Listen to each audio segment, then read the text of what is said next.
Hello, welcome back to Learn Economia. Today we are going to discuss the concept of information asymmetry in economics. So let's get started for the discussion here. Moving to the idea of information asymmetry in economics, we are referring to a situation where we would be dealing with a kind of transaction, and this transaction, let it be something that happens between two parties. So we do have a transaction which happens between two parties here. Here, we need to assume that one party is having more information than the other party. And for example, if we are dealing with a transaction and this transaction would involve a buyer on one side and seller on the other side. So in this particular transaction, either the buyer or the seller would be having more information regarding the aspects related to the transaction. So it could be related to the price of the product, the quality of the products, and so on. So we are talking about the scenario of imbalance of information or imbalance of knowledge. So this makes the information processed by these two people unequal. This is what is leading to imbalance of information or imbalance of knowledge. This is something that is very, very common in an imperfect competition. Imperfect competition, and this is what we see in a realistic situation. In reality, we do not have a perfect competition. And what exists or what prevails is called an imperfect competition. So this is very, very common in an imperfectly competitive market structure or reality. So definitely the information that is processed by a person will affect the decision making of that person.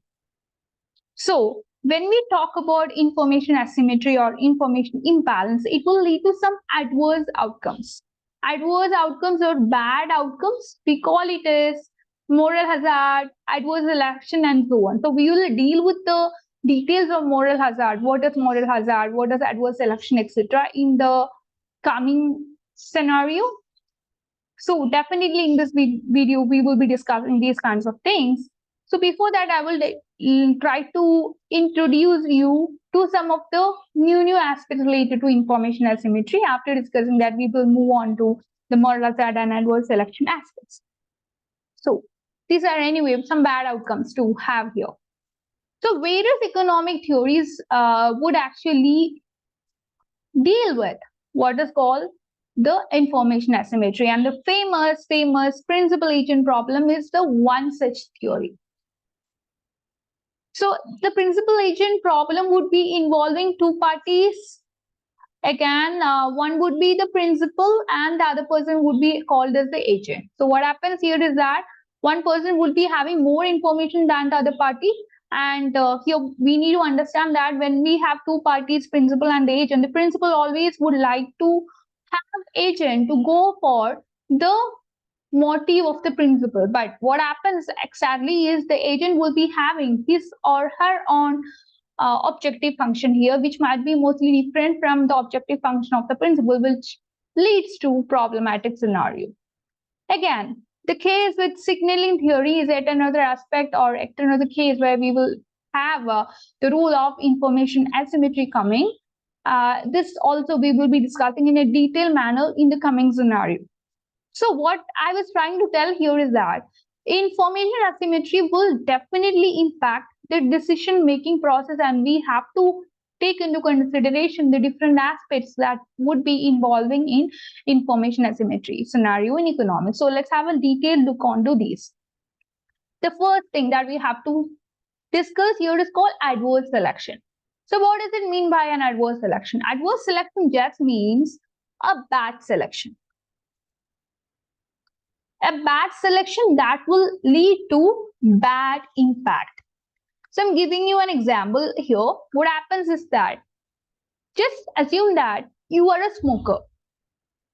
This is just an assumption. Just assume that you are a smoker. So you are a very active smoker here and you love to smoke. It's not like a liking that you're having for smoking, but you love to smoke. That much kind of attachment that you have with smoking.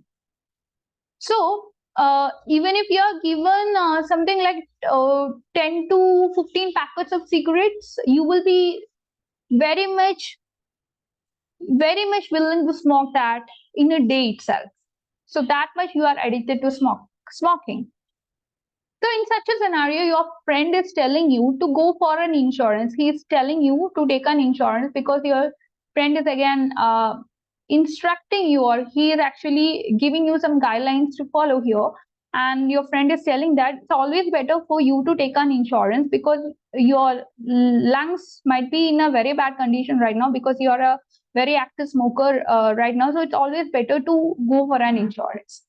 So just a thing that you thought, okay, this is actually what is happening. What your friend has told you is actually a right thing. So you also decided to go for an insurance. So you decided to take an insurance. So you have approached an insurance company now, and you know that whenever you go to take an insurance, you will be requiring to fill a form, isn't it? So in this form, there is a question: are you a smoker? Are you a smoker? So this is a question that is being asked in the questionnaire that is given to you by the insurance company. So you know it very well that if you tell an S here, the insurance company will be charging you a high premium, or else you will not be getting your insurance done. You won't be able to take the insurance here, or else the company might be asking you to go for several tests so as to ensure that your lungs is in a good condition, etc. And if you go for the test, you are very sure that it will get revealed that your lungs are actually in a bad condition, and you never want to reveal this kind of thing to the company. So you will not say yes. What instead you say is no. So you will say that you are not a smoker.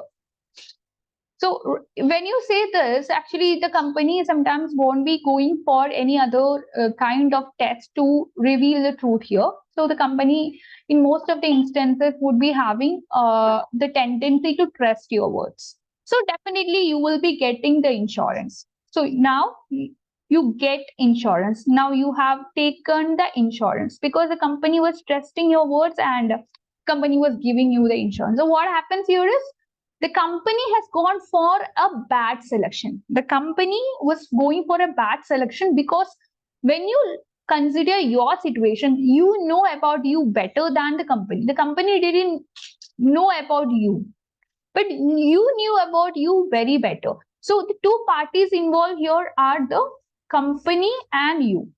So we are talking about a kind of transaction between the two parties, the company and you, and here you possess better information and you had more information, isn't it? You had more information related to you, and for the very same reason, you have gone for hiding this information and making the company to go for what is called an adverse selection or a bad selection. Now, what happens here is that you know it very well that you are in a high risk situation, and that is why you are going for the insurance, but you never want to reveal this to the company and you are hiding this information, and that was the main reason why the company was going for a bad selection here. Definitely it will be creating bad impact for the company. So we will see how it happens. So this is what actually lead to a moral hazard situation. So this happens after the transaction takes place, and in this situation, this happens after the insurance. So now you are very, very happy to get the insurance, very happy to get the insurance because of what happens here. You were actually cheating the company after hiding more information and details about you. So now you do have a kind of tendency to think like this.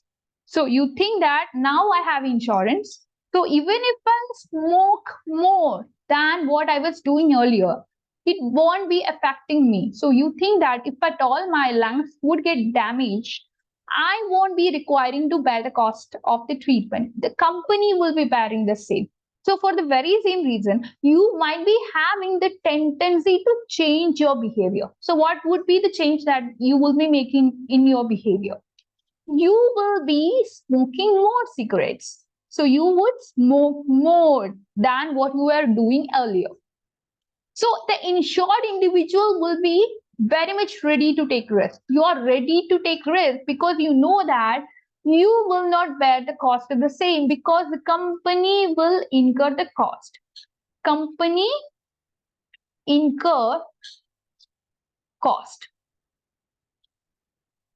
So this is what you think, and company will be bearing the cost. It will be incurring the cost. So with this kind of mentality, you will go for smoking more and more cigarettes, or as much as cigarettes as possible. This is what is you would be doing here. So that is called the moral hazard situation. In the moral hazard situation, what happens is that one party would be changing the behavior by taking more risks. By this is actually with the hope that the other party will be bearing the risk. The other party would be bearing the cost of the risk. You are ready to take the risk because you know that the company will be bearing the cost. So that is what is making you to go for more risk. Now, we need to consider what is called the market response. So what does it mean by the market response here? The market would be actually developing certain mechanism to reduce the bad effects. So to mitigate the effects. So that means reduce the bad effects.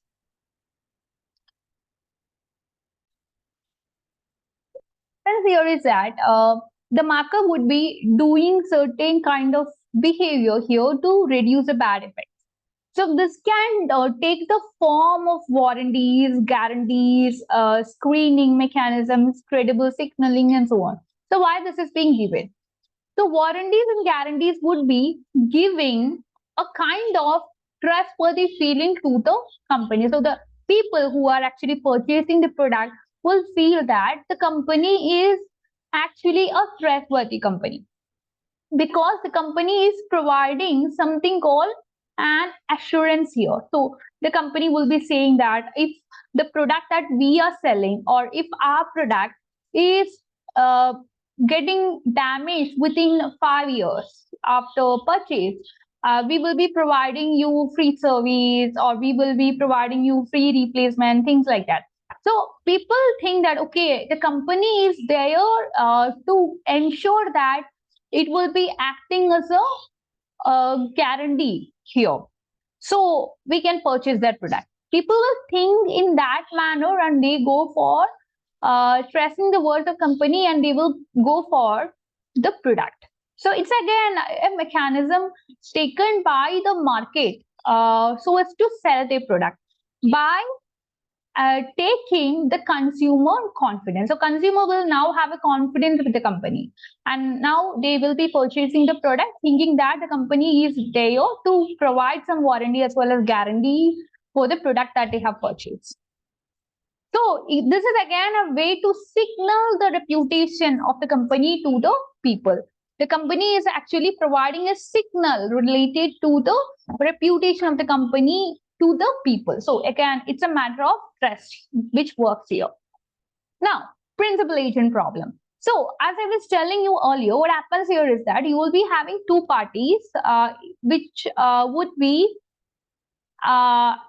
taken in a transaction-based scenario. So we are talking about a transaction and this transaction would involve the role of two parties and one party we call it as the principal.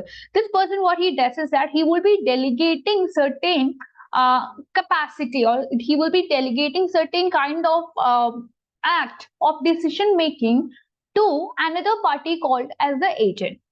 So what happens is that the principal will be having his own objective function. We call it as P's objective function and the agent will be having another objective function. We call it as A's objective function. So P will be having his objective function and A will be having his objective function. And here what happens is that both these would be different. So both these would be mostly different. So the agent would always try to go for his objective function. He would try to attain his objectives, his incentives, etc., etc. But what the principal thinks is that the agent is there to carry forward the objective of the principal. But this mostly, in most of the situations, it won't happen. The principal must design some mechanism to align the agent's actions with the interests of the principal, and then only it will be working. Otherwise, what happens is that the agent will always pursue his incentives or her incentives. He will always pursue his objective function. He will always have a tendency to go for his incentives, his motives and needs and requirements. So that might be creating a conflict-based scenario. Now it is all about signaling. So it would be suggesting that the parties with more information can signal their quality to their counterparties. So what happens in the case of firms? So a firm that produces high quality product. So what the firm can do is that this firm will be investing in some kind of actions or behavior so as to portray or reveal this kind of quality to the consumer. So what is the firm doing right now? The firm will go for a particular action called or behavior called advertising. Through its advertisement, the firm will be able to reveal the product's quality to their consumers, or else the firm might be using some certifications so as to signal the credibility of the product to the consumers. The firm might be using some film star, actors, etc. in their advertisement. So what happens here is that if our favorite actor would come and tell something in an advertisement, you will always have a feeling to have an attachment to the actor, and for the very same reason you will automatically feel a kind of attachment to the product about which this person is actually telling in the advertisement. So this also makes you to have a feeling towards a product. So you initially had a feeling or a kind of particular good feeling towards the actor, but now since this actor is playing a role in the advertisement, you think that, okay, it's my favorite actor who is playing a role in the advertisement, so I will definitely purchase the product. So you will go for the product. So what happens here is that the company which was producing the product was trying to showcase the quality of the product, the certification of the product through some signaling, and this signal was made through advertising or advertisement. Now comes the role of government. So what does the role of government mean in this scenario? The government can definitely make its intervention in the market. So the government will be intervening in the market so as to address the problem called information asymmetry. So what can the government do here is that the government can go for some regulations. The government can put forward some regulation. Definitely, the government can go for something called consumer protection law. So you might have heard about something called consumer codes, etc. So this would ensure that the consumer is not getting cheated here. The government ensure that there is some quality standards happening. There is some establishment of standards happening. So this would be ensuring that some kind of transparency is going on, some fair practices are going on, etc. So consumer feel that, okay, my right is being protected right now with the role of government. So government too has got a role to play in this scenario. Now, coming to the impact on efficiency, how will information asymmetry scenario affect the efficiency context? Definitely, information asymmetry means it will lead to market inefficiency, because we are not talking about a perfectly competitive market structure. We are talking about imperfection. Because we have imperfectly competitive market structure in a realistic scenario, definitely inefficiencies will lead to reduced competition and suboptimal outcomes, which will definitely lead to problematic scenario. In order to address such things, we should require efficient allocation, and then only we can have a scenario that will be mitigating the bad effects of information asymmetry. So that is all about the case with information asymmetry in economics. I hope you could understand the session well. I request you to like, share, and subscribe to this channel for more knowledge. And you can join our free Telegram community. I'll be providing the link of the same in the description box. Also, you can download the Learn Economy app, where you will be getting free study materials. You will be getting previous year questions for economics related competitive examination, and also you will be getting many things more there. So what you have to do is that you can just download the Learn Economy app. I'll be providing the link of the same in the description box. That's it. Thank you for watching.